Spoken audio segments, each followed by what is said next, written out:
Should you buy genuine parts or aftermarket parts when you're looking at your motor? There's pros and cons to both. I know this. I've had quite a bit of trouble with the truck lately. Bits and pieces have been going wrong. And there's been winners on both sides.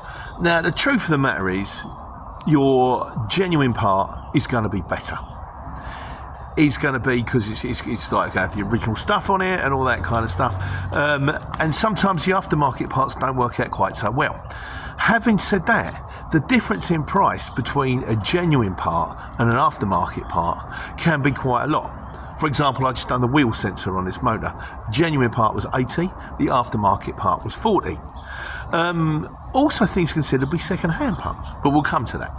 So when do you want to do it? Well, let's take into account the wheel sensor.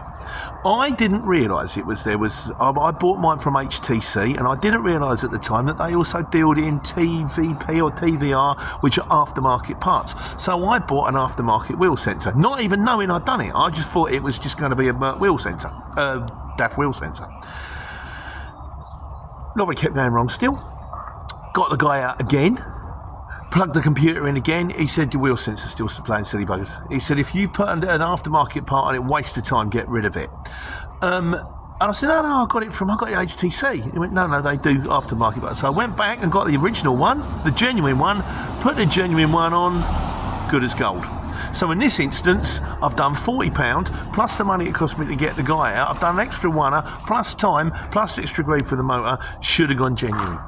There are other things, but there are certain other times, like for example, when I bought my accelerator pedal. Hello, mate. All right. Done the accelerator pedal. That was I got that second hand. That was 120 quid second hand. Rung HTC, rung DAFs. They wanted £700.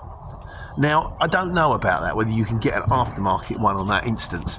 But I'm certainly going to try. I've got the second-hand one. Spoke to the guy. He said, I've got one here. It's in good nick. Sent it through. Good as gold. Save myself 600 quid. The truth of the matter, you're going to have to look at it, is what part are you buying? Does it make sense to get the genuine one? Does it make sense to get the aftermarket one? Or does it make sense to go for the second-hand one? If it's second-hand, make sure you've got a reputable dealer you can deal with, who knows what they're doing. If it's aftermarket, I would speak to the mechanic, because they would normally tell you say, look, okay, you're going to need a new spring, you're going to need a new loop, you're going to need a new bush. He said, in this instance, you need a headlight. Does it really matter whether the headlight is a genuine headlight or an aftermarket headlight? It's metal and glass. If it's just a casing, there's nothing to go wrong. If it's a spring, it's a bit of metal. There's nothing to go wrong. So there's no real benefit from getting the genuine one. If it's got computery stuff involved or mechanical stuff involved, then you might be getting off doing the genuine one, because you'll get more miles out of it, you get more reliability, it'll work better. This is my take on it. As usual, it's probably wrong, because most things on the channel are, but it's always up for discussion on a Sunday on the old Q&A, so, but I would say, do you want to go genuine or do you want to go aftermarket? Talk to the man who knows. Talk to your mechanic.